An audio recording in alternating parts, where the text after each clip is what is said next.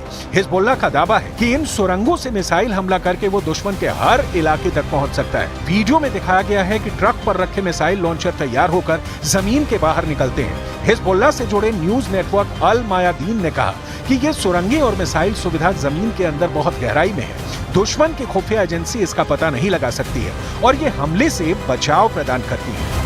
חיזבאללה כל יום, מכות קשות מאוד. ואנחנו גם נגיע למצב של מוכנות מלאה לעשות כל פעולה שנידרש בלבנון, או להגיע להסדרה מעמדה של כוח. אנחנו מעדיפים הסדרה, אבל אם המציאות תחפה עלינו, दावा किया जा रहा है कि हिजबुल्लाह ईरान के इशारे पर इजरायल पर बड़े हमले कर रहा है। साफ है हिजबुल्लाह को ईरान से ताकत मिल रही है, इसलिए वो इजरायल पर लगातार हमले कर रहा है, इजरायल को लगातार जवाब दे रहा है। ईरान की हमला करने की क्षमता को कम आंकना अब जरा भी आसान नहीं है, क्योंकि ईरान की घातक मिसाइल क्षमता से पूरी दुनिया वाकिफ है और अब तो उसे पुतिन का भी साथ मिल गया है।